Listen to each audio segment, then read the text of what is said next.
అందరికీ ప్రభు నామంలో వందనాలు. ప్రార్థన చేసుకొని వాక్య ధ్యానంలోకి మనం వెళ్దాం. మహాపరిశుద్ధుడా మా ప్రభు నా పేపర్లో తండ్రి పాదాలు పొందనాలు. వచ్చిన మమ్మల్ని కాపాడే ఒకటి సమయంలో ఈ గూగుల్ మీట్ ద్వారా మిమ్మల్ని సూచించడానికి గణపరచడానికి మీరు ఇచ్చే సమయాన్ని బట్టి మీకు వందనాలు. దైవదానం నిలబోతున్నాం. మీరు తోడుగా ఉండండి. దీనితో బోరగా ఉపయోగించుకొని అందరికి కావాల్సిన వాక్యాలు అందించడానికి సహాయం చేయండి. ఈ ప్రార్థన అయ్యేంత వరకు కూడా ఎలాంటి ఆటంకాలు అవాంతరాలు లేకుండా మీరే తోడుగా నడిపించమని, రావాల్సిన బిడ్డలు త్వరగా ప్రార్థనలు పాల్గొనడానికి తగిన సహాయం దాచమని నజరేయుడైన యేసుక్రీస్తు నామములో అడుగుతున్నాం తండ్రి, ఆమేన్. కొద్ది నిమిషాలు మనం దేవుని వాక్యాన్ని ధ్యానిద్దాం. లోకాసువార్త 2వ అధ్యాయము 52వ వచనం మనం చదువుకుంటే, యేసు జ్ఞానమందును వయస్సునందును దేవుని దయందును మనుషుల దయందును వర్ధిల్లుచుండెను అని రాసింది. ఇక్కడ యేసు ప్రభు పుట్టిన తర్వాత వారు సున్నతి చేయటానికి, యేసు ప్రభుకి 8వ సంవత్సరం పెట్టిన తర్వాత సున్నతి చేయటానికి వారు దేవుని ఆలయానికి వెళ్తారు. దేవుని ఆలయానికి తీసుకెళ్ళిన తర్వాత సిమోను అనే ప్రవక్త ఆ బిడ్డను చూసి యేసు ప్రభుని హత్తుకొని యేసు ప్రభుని గురించి ప్రవచించి మాట్లాడే సందర్భంలో ఈ మాట రాయబడింది: యేసు జ్ఞానమందును వయస్సునందును దేవుని దయందును మనుషుల దయందును వర్ధిల్లుచుండెను అని. మనం కూడా ఎవరైనా చిన్నబిడ్డలు మన గృహాల్లో, కుటుంబాల్లో, సంఘాల్లో చిన్నబిడ్డలు పుట్టినప్పుడు వారిని ఆ సంవత్సరం వెళ్ళేటప్పుడు దేవుని ఆలయాన్ని తీసుకొచ్చి దేవుని ఆలయంలో ప్రతిష్ఠించి వారికి పేరు పెట్టినప్పుడు గాని ఆ చిన్నబిడ్డని అనేక మంది హత్తుకొని బిడ్డ చాలా చక్కగా ఉన్నాడు, దేవుని యందు వర్ధిల్లుతున్నాడు అని బిడ్డని చాలా మంది ఆశీర్వదించడం మనం చూస్తూ ఉంటాం. అయితే క్రైస్తవుడా నువ్వు వర్ధిల్లాలంటే అనేది ఈరోజు నా దైవ ధ్యానం. యేసు ప్రభు కూడా ఇశ్రాయేలు జనాంగంలో నుంచి వచ్చిన వాడే. యేసు ప్రభు క్రైస్తవుడు. యేసు ప్రభు ఈ క్రైస్తవ్యం అనేదానికి అనాది కాలంలో ఆయన పునాది వేసిన వాడు. ఎందుకంటే యేసు దేవుడిని తెలుసుకోవాలి. ఎవరు దేవుడు, ఎవరు రక్షకుడు, ఎవరు మనల్ని సృజించిన వాడు అని తెలుసుకొని ఆ మార్గంలో మనందరం నడిచే మార్గానికి ఒక మార్గదర్శిగా యేసు ప్రభు ఈ లోకానికి వచ్చాడు. ఎందుకంటే యేసు ప్రభు ఒక దినాన ప్రయాణం చేస్తున్నప్పుడు, ఇదిగో లోక పాపమును మోసుకొని పోవు దేవుని గొర్రె పిల్లని యేసుక్రీస్తు గురించి చెప్పబడింది. యేసు ప్రభు వర్ధిల్లాడు. ఎలా వర్ధిల్లాడంటే జ్ఞానమందు వయస్సునందు దేవుని దయందు మనుషుల దయందు కూడా యేసు ప్రభు వర్ధిల్లాడు. అదేవిధంగా యేసు ప్రభుని తెలుసుకున్న మనం, యేసు ప్రభుని సొంత రక్షకునిగా అంగీకరించిన మనం, క్రైస్తవులమైన మనం, ఇశ్రాయేలు సంతానమైన మనం కూడా వర్ధిల్లాలి అంటే ఏం చేయాలో కొన్ని వాక్యాలు మనం ఈరోజు తెలుసుకున్నాం. యోహాను రాసిన 3వ పత్రికలో 1వ అధ్యాయం 2వ వచనంలో ఈ విధంగా రాస్తుంది. యోహాను 3వ పత్రిక 1వ అధ్యాయము 2వ వచనంలో తీసిన వారు ఎవరైనా చదివి సహకరించగలరు?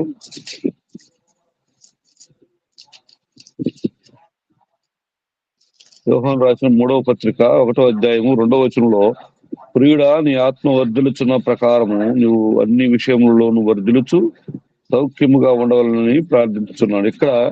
అక్కడ యేసు ప్రభు వర్ధిల్లినట్టుగా మనం చూస్తున్నాం. లోకాసువార్త 2వ అధ్యాయము 52వ వచనంలో యేసు జ్ఞానమందు వయస్సునందు దేవుని దయందు మనుషుల దయందు వర్ధిల్లాడు.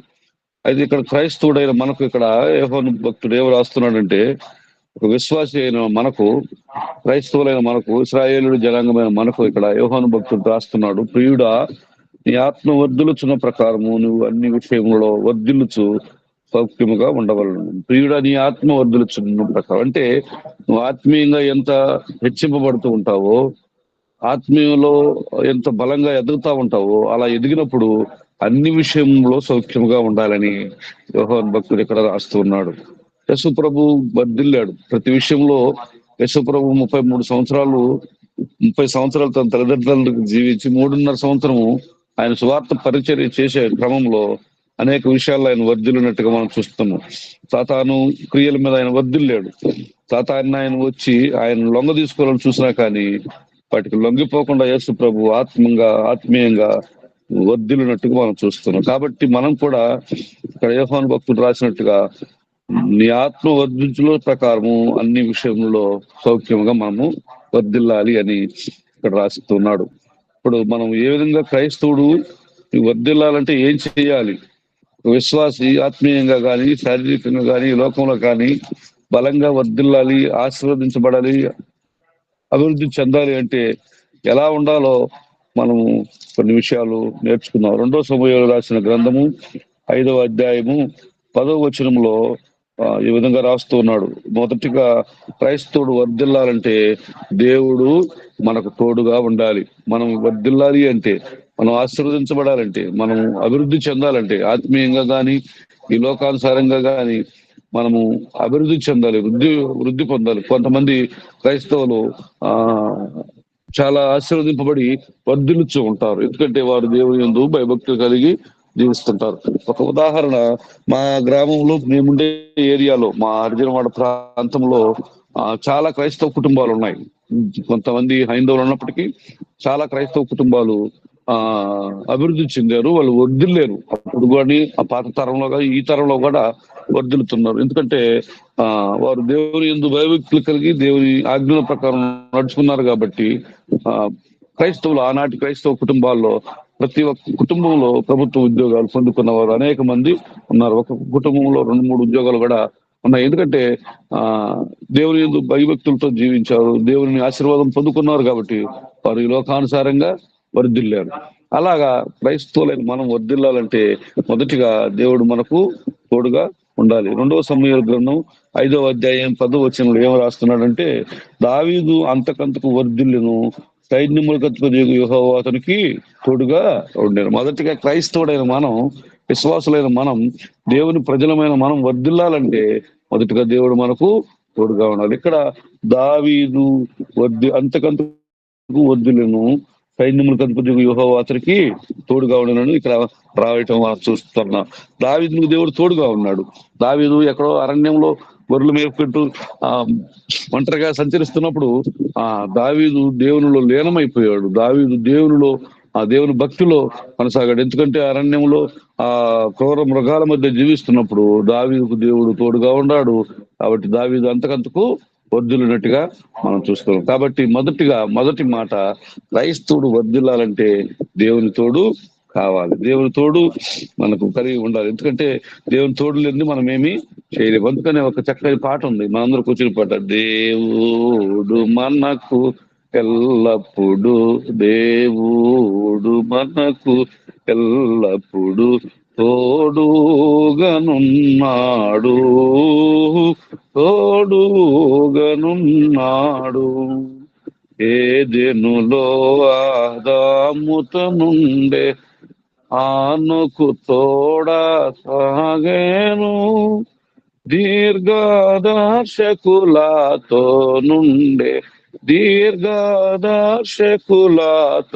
నుండే ధన్యులు దేవుని గలవారు, ధన్యులు దేవుని గలవారు. దేవుడు మనకు ఎల్లప్పుడు, దేవుడి తోడు మనకు ఎల్లప్పుడు ఈ లోకంలో ఉండాలి. దేవుని తోడు ఉంటేనే మనము ఈ లోకంలో వర్ధిల్లగలం. రెండవది కీర్తనల గ్రంథం 1వ అధ్యాయము 1 నుంచి 3 వచనాల వరకు మనం చదువుకున్నాం. ఈ వాక్యం మనందరికీ తెలిసిందే. కీర్తనల గ్రంథము 1వ అధ్యాయము 1 నుంచి 3వ వచనం 2వ వచనం చదువుకున్నాం. యెహోవా ధర్మశాస్త్రమును ఆనందించు, దివారాత్రము దానిని ధ్యానించువాడు ధన్యుడు. దేవుని తోడు మనకు ఉండాలి. రెండవదిగా దేవుని ధర్మశాస్త్రం మనం ధ్యానించాలి. క్రైస్తవుడు వర్ధిల్లాలంటే, యేసుప్రభుని ఎరిగిన వాడు నువ్వు వర్ధిల్లాలి, నువ్వు ఆశీర్వదించబడాలి, నువ్వు అభివృద్ధి చెందాలంటే రెండవదిగా దేవుని వాక్యాన్ని ధ్యానించాలి. ఇక్కడ ఏమని రాస్తున్నాడు? యెహోవా ధర్మశాస్త్రం ఆనందించు, దాని దివారాత్రము ధ్యానించువాడు ధన్యుడు. నువ్వు దేవుని వాక్యాన్ని ధ్యానించాలండి. ఇప్పుడు 24 గంటలు ఈ లోకంలో ఉండే న్యూస్ పేపర్లో ఏదో కాలక్షేపానికి పుస్తకాలు అయ్యి చదవటం కాదు, కానీ దేవుని వాక్యాన్ని దివారాత్రములు మనం ధ్యానించాలి. అలా ధ్యానించినప్పుడే నువ్వు ఈ లోకములో వర్ధిల్లిపోతావు, నువ్వు ఈ లోకములో ఆశీర్వదించబడతావు.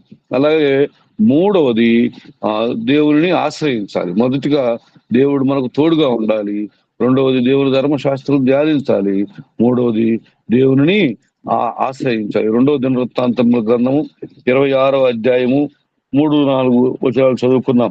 ఉజ్జియా ఏలన ఆరంభించినప్పుడు 17 ఏండ్ల వాడై యెరూషలేములో 52 సంవత్సరములు ఏలెను. అతని తల్లి యెరూషలేము కాపురస్తురాలు, ఆమె పేరు యొకెల్య. అతడు తన తండ్రి అయిన అమధ్య చర్య అంతటి ప్రకారము యెహోవా దృష్టికి యథార్థముగా ప్రవర్తించను. దేవుని ప్రత్యక్షత విషయమందు తెలివి కలిగిన జకర్య దినములలో అతడు దేవుని ఆశ్రయించను.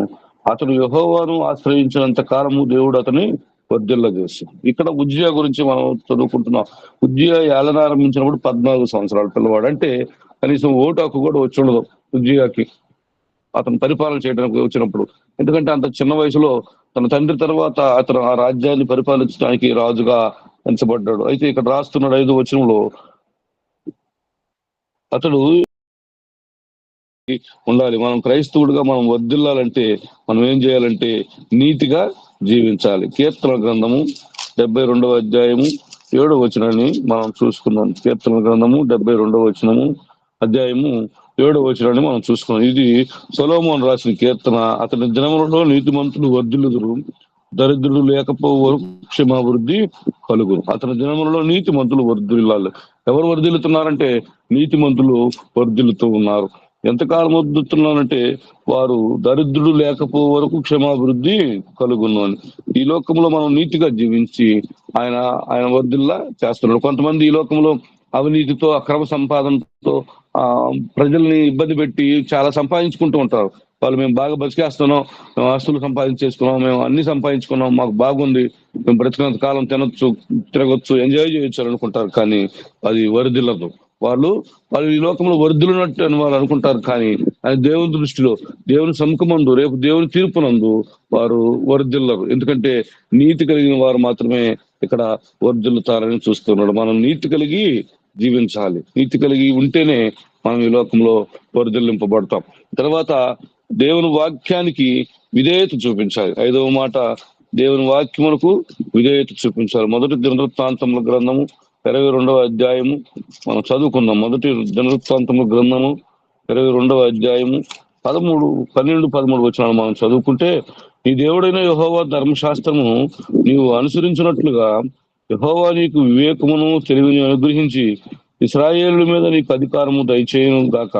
యెహోవా ఇశ్రాయేలును గూర్చి మోషేకు ఇచ్చిన కట్టడల ప్రకారముగాను ఆయన తీర్చిన తీర్పుల ప్రకారముగాను జరుపుకొనుటకు నీవు జాగ్రత్త పడిన నీవు వృద్ధి పొందుదువు. ధైర్యము తెచ్చుకొని ఈ పని జరిగించు, బలముగా ఉండుము, భయపడకము, దిగులు పడకము. ఇక్కడ దేవుని వాక్యానికి విధేయత చూపించాలి. ఇక్కడ 5వ మాట, నువ్వు వర్ధిల్లాలంటే, క్రైస్తవుడు వర్ధిల్లాలి, క్రైస్తవుడు ఆశీర్వదించబడాలంటే ఏం చేయాలంటే 5వ మాట, దేవుని వాక్యానికి అందరికీ వందనాలు సార్. టీంలో ఉన్న మన ప్రార్థనలో ఉన్న అందరికీ వందనాలు చెల్లిస్తూ ఉన్నాను సార్. మొన్న సార్ పనికి వెళ్ళాను సార్. నేను ఇప్పుడు అనాథ ఆశ్రమంలోకి పనికి వెళ్ళాను సార్. నేను ఎలక్ట్రిషియన్ పనికి. అక్కడ పనికి పోయినప్పుడు మేమంతా పని చేసుకుంటూ ఉన్నాం సార్. అంతా లైన్లు లాగుతా ఉండేది సార్. వాళ్ళకి నేను తోడుగా వెళ్ళాను సార్. వెళ్ళిన తర్వాత మేము చిన్న పోల్స్, చిన్న అక్కడ లైటింగ్స్ వేసేదానికి పోల్స్ లేపుతున్నాను సార్. నేను అందరం ఎలక్ట్రిషియన్ మేము అది 11కి టచ్ చేయి సార్, మమ్మల్ని షాక్ కొట్టింది సార్.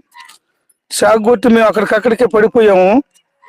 పడిపోతే సార్ అసలు ఏం అర్థం కాలేదు, చనిపోవాల్సిన వాళ్ళ. కానీ దేవుడు మమ్మల్ని బతికిచ్చాడు. ఎంతగానో ఆయనకి కృతజ్ఞతాస్తుతులు చెల్లిస్తూ ఉన్నాను. నేను చెప్పాల్సిన సాక్ష్యం సార్ ఇది. నా దాంట్లో డబ్బులు అయిపోయినందువల్ల నేను చెప్పలేకపోయాను. దేవుడు మనకు ఈ ఉదయాన్నే ఈ దేవుడు ప్రార్థనలు గడుపుతున్నాను కాబట్టి నాకు ఎటువంటి హాని లేకుండా దేవుడు సురక్షితంగా నన్ను కాపాడాడు సార్. ఎందుకంటే వాళ్ళు కూడా అన్నారు, ఈ 11 కేలు తగిన వాళ్ళు ఎవరూ బతకలేదు ఇంతవరకే. మీరు బతికారంటే దేవుడు ఆశీర్వాదం ఇది అని చెప్పి అన్నారు సార్. వాళ్ళు అక్కడే అన్నారు సార్, సార్లు అందరూ. దేవుడు ఎంతగానో నన్ను దీవించి ఆశీర్వదించాడు, నన్ను కాపాడాడు సార్. మీకు అందరికీ వందనాలు. దేవుడు నన్ను కాపాడిన ఈ సాక్ష్యాన్ని బట్టి దేవుడు దీవించబడును గాక. ఆమేన్. మహోన్నతుడా, మీ పరిశుద్ధమైన నామమును బట్టి మీకు స్తుతులు స్తోత్రాన్ని చెల్లిస్తూ ఉన్నాం. ఎవరే కాల సమయంలో ఈ గూగుల్ మీట్ ద్వారా మీ నామాన్ని గణపరచడానికి, మీ మాటలు వినడానికి, ప్రభువా మీ నామాన్ని స్తుతించడానికి, మీ నామంలో విజ్ఞాపనం చేయడానికి మీరు ప్రేమించి మీరు మాకు అనుగ్రహం చేస్తున్నాం. ఈ గొప్ప తరుణాన్ని బట్టి, గొప్ప ధన్యతను బట్టి, ఆయుష్ను బట్టి, ఆరోగ్యాన్ని బట్టి దేవా మీకు స్తుతులు స్తోత్రాలు చెల్లిస్తూ ఉన్నాం. ఎవరే కాల సమయంలో ప్రార్థించిన ప్రతి అంశాన్ని బట్టి మరి ఒకసారి మీకు స్తుతులు స్తోత్రాలు చెల్లిస్తూ ఉన్నాం. ఆయన బలహీన స్థితిలో ఆయన తలనొప్పితో బాధపడుతున్న ఈ బిడ్డల కొరకు ప్రార్థిస్తున్నాం. ప్రభా బిడ్డలను దర్శించండి నాయన. ఏ యొక్క బలహీనత నాయన ప్రభా తండ్రి ఆ తలను బాధిస్తుందో సమస్య మెరుగున దేవుడు నాయన ఆ తలలో ఉంటున్న సమస్త బలహీనతల నుండి విడుదల చేయండి దేవా. స్వస్థపరిచి యెహోవాను నేనాన్ని సెలవిచ్చిన దేవుడు నాయన ఆ పార్శ్వ నొప్పిని తీసివేయండి. స్వస్థతను మంచి ఆరోగ్యమును ఈ బిడ్డలకు అనుగ్రహం చేసి మీ సాక్షులుగా నిలబెట్టుకుని ప్రార్థిస్తున్నాం దేవా. మా ప్రియులు దాసులు వినోద్ కుమార్ గారు ప్రార్థిస్తున్నాం. దాసుని బలపరచండి, మంచి ఆరోగ్యాన్ని దాసుడికి అనుగ్రహం చేసి మీ కృపలో నడిపించండి. మీ సేవలో వారి యొక్క ఉద్యోగ బాధ్యతలు ముందు కొనసాగిపోతూ అనేక ఆత్మలను బలపరిచేవారుగా అనేక ఆత్మలను త్రిప్పేవారుగా దాసుని బలపరచమని ప్రార్థిస్తున్నాను తండ్రి. అలాగే నాయన మా ప్రియులను దాసుడు సహోదరుడు జకరయ్య గారి గురించి ప్రార్థిస్తున్నాం. మీ దాసుని దీవించండి. మీరు ఇచ్చిన నాయన యోగ్యతను బట్టి, శ్రేష్టతను బట్టి, ఆయుష్ను బట్టి, ఆరోగ్యాన్ని బట్టి మీకు వందనాలు. గొప్ప భయంకరమైన పరిస్థితుల నుండి, ప్రమాదం నుండి నీ దాసుని తప్పించారు. నీ దాసుని రెక్కల చోటున భద్రపరిచారు. అందరి బట్టి నీకు వందనాలు. తన కుటుంబాన్ని దీవించండి. తన యొక్క బాధ్యతలో, తన పనిలో, సమస్త విషయాల్లో ఆయన మీ తోడు, మీ ప్రసన్నత ఉంచి మీరు భయం పొందండి. వారి యొక్క ప్రియ కుటుంబాన్ని దీవించండి. ఇంకా ఆత్మీయ స్థితిలో బలపరచబడుతూ మీకు నమ్మకమైన బిడ్డగా, మీలో ఫలించే బిడ్డగా నడిపించమని ప్రార్థిస్తున్నాం. అలాగే నాయన హోమ్ గార్డ్ మొదలుకొని నాయన పోలీస్ శాఖలో పనిచేస్తున్న ప్రతి ఒక్కొక్కరిని దర్శించండి. వారు న్యాయముగా, యథార్థముగా నాయన ప్రభా నీ నామాన్ని స్తుతిస్తూ వారికి ఉద్యోగ బాధ్యతలు నాయన ముందు కొనసాగిపోతూ నాయన మీకు నమ్మకమైన బిడ్డలుగా నడిపించమని ప్రార్థిస్తున్నాం. జీవించడానికి అలాంటి ధన్యతను, శ్రేష్టతను వారికి అనుగ్రహం చేయమని ప్రార్థిస్తున్నాం. ఈ గూగుల్ మీట్లో ఎవరే కాల సమయంలో పాలు పంపులు పొందుకున్న ప్రతి ఒక్కొక్కరిని బట్టి మీకు వందనాలు. యూసీబీ కుటుంబ సభ్యులందరినీ దీవించారు. యూసీబీ పరిచయను దీవించారు దేవా. దినదినము వర్ధలింపు చేసి మీ కృపలో నడిపించుకొని ప్రార్థిస్తున్నాం. ఇదైనా నీ మాటలు అందించిన ప్రియులు సుకుమార్ గారిని బట్టి నీకు వందనాలు. దాసును బలపరచండి. వారికి ఉద్యోగ బాధ్యతలో, వారి సమస్త విషయాల్లో మీ తోడు, మీ ప్రసన్నత ఉంచి సహాయం చేయండి. సంఘానికి ఎంతో సహకారుడిగా ఉంటుండగా నీ కృప చూపించండి. నాయన ప్రభా అంటరుగా ఉన్న నీ కుమారుని ఆయన ప్రభా జంటగా నిశ్చితమైతే సహాయం చేయమని ప్రార్థిస్తున్నాం. నీవు తోడుగా ఉండి బలపరచమని మీ తోడు, మీ ప్రసన్నత ఉంచి మీరు భయం పొందుకు ప్రార్థిస్తున్నాం. నాయన ఈ దినాన్ని మమ్మల్ని మీ చేతులుగా అప్పగించుకొచ్చున్నాం. ఈ గూగుల్ మీట్లో అనేక మంది నాయన యూసుఫే కుటుంబ సభ్యులు సేవకులు ఉన్నారు. ఆయన అనేక మంది ఉద్యోగస్తులు ఉన్నారు. ఉద్యోగ ప్రయత్నం చేస్తున్న యవన బిడ్డలు ఉన్నారు ప్రభా. ప్రతి ఒక్కొక్కరిని దర్శించండి. డ్రైవింగ్ చేస్తున్న బిడ్డలు ఉన్నారు ప్రభా. నాయన ప్రభా వారి యొక్క డ్రైవింగ్లో వారు తోడు ఉండండి. ఇంకా వారి యొక్క ప్రతి బాధ్యతలో ఎవరైతే ఏ బాధ్యతలు వారు కలిగి ఉన్నారో ప్రతి వారి యొక్క బాధ్యతలో మీ సహాయం చేసి మీ కృపలో నడిపించేవారు ప్రార్థిస్తున్నాం. మీ దీవుని చేత, మీ ఆశీర్వాదముల చేత నింపి బలపరిచి మరలా ఈ రీతిగా కలిసి స్తుతించి పరించము. మీ ఆత్మను మా అందరికీ తోడుగుంచి మీరే మహిమ, ఘనత, ప్రభావం మీరు అర్పించుకోమని మాకే పొంచిన ప్రతి సాధన కార్యాలయ పరచుకొని మా రక్షకుడైన యేసు క్రీస్తు యొక్క ఉన్నతమైన నామంలో ఈ మనవులు అడిగి వేడుకుని పొందుకుని నామ తండ్రి. ఆమేన్. ఆశీర్వాదం తీసుకున్నామని పరమ తండ్రి అయిన దేవుని యొక్క ప్రేమ, లోకరక్షకుడైన యేసుక్రీస్తు యొక్క కృప, పరిశుద్ధాత్మ యొక్క న్యూన్య సహవాసము ఇప్పుడు ఎల్లప్పుడూ ఈ గూగుల్ మీట్లో పాలు పంపులు పొందుకున్న ప్రతి ఒక్కొక్కరికి, బలహీన స్థితిలో ఉన్న ప్రియ బిడ్డలకు, అలాగే అవసరతలు ఉన్న వారికి, మా యొక్క గూగుల్ మీట్లో ఇప్పుడు యూసీబీ కుటుంబ సభ్యులందరికీ, దినాన వర్తమానాన్ని అందించిన ప్రియులు సుకుమార్ గారికి, వారి యొక్క బాధ్యతలకి దేవుని యొక్క ఆత్మతోడైంది ఆయన కృపలో బలపరిచి ఆయన ఆత్మతో మనలందరినీ నింపును గాక. ఆమేన్. ఆమేన్. ఆమేన్. ఆమేన్.